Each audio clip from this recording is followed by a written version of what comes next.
ప్రాముఖ్యంగా నేను bless Wesley గారు దేవుని పరిచర్యలో ఈరోజు బలంగా వాడబడుతున్నామంటే అది కేవలం దేవుని కృప మరియు నా తల్లిదండ్రుల యొక్క ప్రార్థనలు. మరి మా తండ్రి గారు 70th birthday, actually it's a dream. 2001లో హార్ట్ అటాక్ వచ్చినప్పుడు doctors gave him only 4 hours. ఆ టైంలో నేను అనుకున్నాను, నా సేవా జీవితంలో నా జీవితంలో ఒక మలుపు ఆ టైంలో.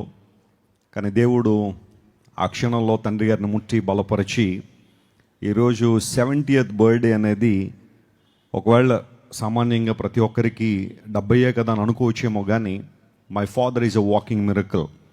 దేవుడు ఒక అద్భుతంగా వారిని నిలబెట్టి పరిచర్యలో కూడా ఒక మలుపు తిప్పి గొప్ప కార్యాలు దేవుడు జరిగించారు. మా తండ్రి గారిని బట్టి నేను చాలా ప్రభువును స్తుతిస్తూ ఉంటాను. ఆయన్ని బట్టి ఎల్లప్పుడూ ప్రభువుని మహింపరుస్తూ ఉంటాను.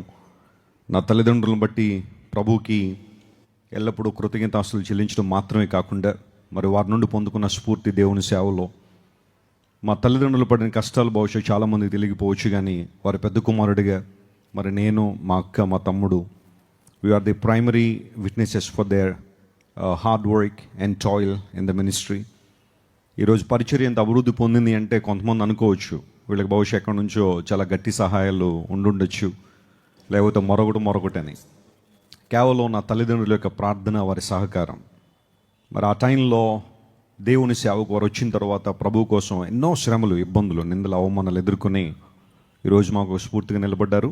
వారిని బట్టి నేను చాలా ప్రభువుని స్తుతిస్తున్నాను. చిన్నప్పుడు మేము నాన్నగారు అని పిలిచేవాళ్ళం, చాలా ముద్దుగా ప్రేమగా నాన్నగారు అని. మరి మధ్యలో డాడీ ఎక్కడొచ్చిందో తెలియదు, కానీ మధ్యలో అక్కడి నుంచి మళ్ళీ డాడీ మొదలుపెట్టాను. సో నా ప్రియమైన నాన్నగారికి హృదయపూర్వకంగా జన్మదిన శుభాకాంక్షలు తెలియజేస్తూ, and we are praying for your health and long life and your hard work in the ministry is an inspiration for all of us, and we pray that God would continue to use you for his glory. మరి తండ్రి గారికి నా హృదయపూర్వక జన్మదిన